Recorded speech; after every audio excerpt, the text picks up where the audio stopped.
Good morning बच्चों। Test 3 में level 2 के ऊपर ये 25 नंबर क्वेश्चन है।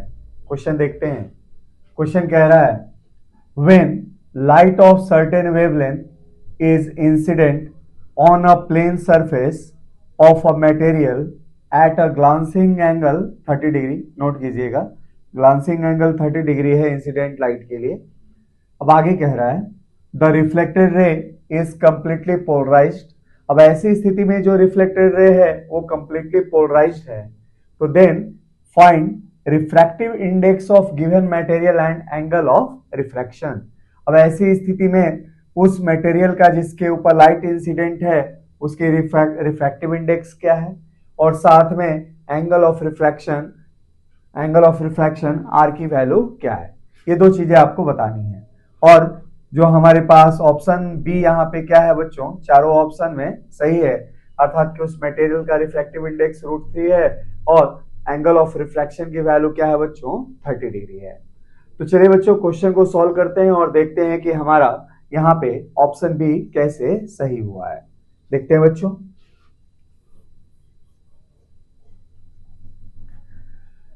सॉल्यूशन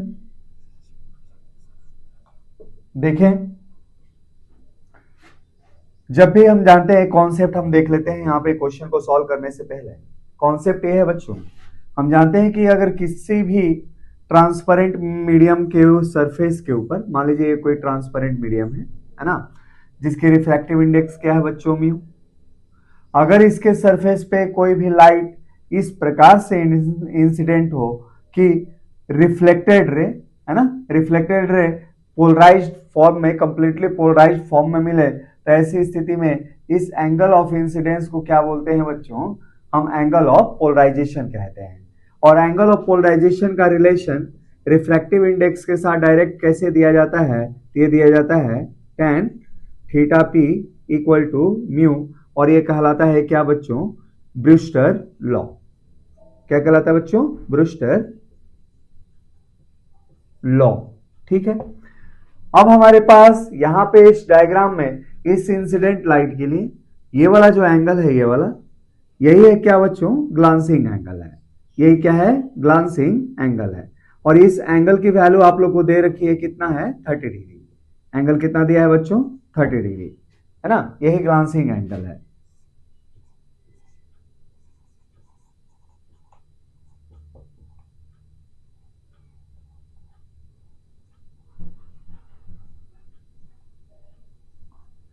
अब देखते हैं हम यहाँ पे एक चीज। तो चलिए अब क्वेश्चन को हम करते हैं। तो हमारे क्वेश्चन में दे रखा है कि ग्लांसिंग एंगल 30 डिग्री है, तो यहाँ पे एंगल ऑफ जो इंसिडेंट होगा वो क्या होगा बच्चों, थीटा पी के रूप में 60 डिग्री होगा। तो हमारे पास क्वेश्चन के अनुसार according to problem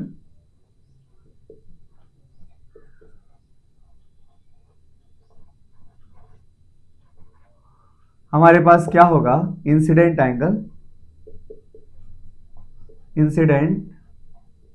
angle equal to theta P कितना हो जाएगा, तो ये टोटल हमारे पास 90 डिग्री है। 90 डिग्री में से ग्लांसिंग एंगल हटा दिया तो कितना बचा बच्चों, 60 डिग्री।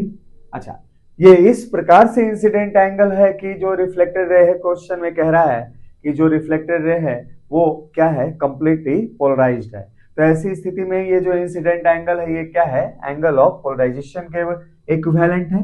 ये 60 डिग्री ही क्या है, यहाँ पे एंगल ऑफ पोलराइजेशन है, एंगल ऑफ पोलराइजेशन। अच्छा, अगर 60 डिग्री एंगल ऑफ पोलराइजेशन है तो एंगल ऑफ पोलराइजेशन का रिलेशन डायरेक्ट रिफ्रैक्टिव इंडेक्स के साथ मिल जाता है आपके पास। तो therefore according to Brewster law, according to Brewster's law क्या हो जाएगा, ये वैल्यू हो जाएगी mu equal to tan theta P, that is tan 60 degree. अच्छा, tan 60 डिग्री की वैल्यू क्या होती है, तो √3, अर्थात कि इस मटेरियल के रिफ्रैक्टिव इंडेक्स की वैल्यू कितनी है, √3 है। तो क्वेश्चन में दो चीजें आप लोगों से पूछी गई हैं।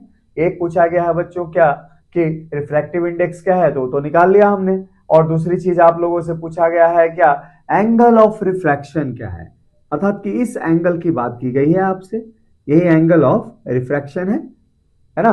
तो एंगल ऑफ रिफ्रैक्शन के लिए इस पॉइंट को अगर हम इंसिडेंट पॉइंट को P मान लें और P पॉइंट पे अगर हम स्नेल्स लॉ यूज करें तो क्या मिलेगा? तो यूजिंग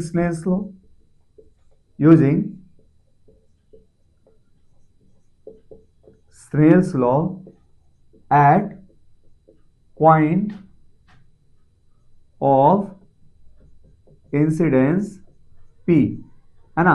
इस पॉइंट पे अगर हम स्नेल्स लॉ यूज करेंगे तो ये मिलेगा, इधर एयर है तो म्यू1 की वैल्यू 1 है, आई इंटू साइन, अच्छा एंगल ऑफ इंसिडेंस क्या है तो ये 60 डिग्री है, इक्वल टू, अच्छा दूसरा मीडियम के रिफ्रैक्टिव इंडेक्स क्वेश्चन में हमने निकाला है क्या है, √3 है बच्चों, √3 आई इंटू साइन आर, ठीक है।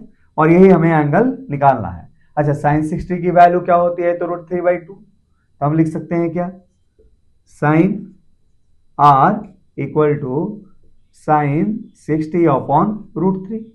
अच्छा ये वैल्यू कितनी मिलेगी, तो साइन 60 की वैल्यू √3/2 है, तो √3/2 ये कैंसिल आउट, दैट इज 1/2। तो यहां से हमें क्या मिल गया बच्चों, तो angle of refraction equal to 30 degree. तो इस तरीके से इस क्वेश्चन में हमारे पास एंगल ऑफ रिफ्रैक्शन की वैल्यू क्या होगी, एंगल ऑफ रिफ्रैक्शन की वैल्यू 30 डिग्री होगी और रिफ्रैक्टिव इंडेक्स की वैल्यू क्या होगी, तो म्यू की वैल्यू √3 होगी। तो चलिए बच्चों ये क्वेश्चन सॉल्व हो गया। चलिए इस टेस्ट के ऊपर हम अगला क्वेश्चन करते हैं।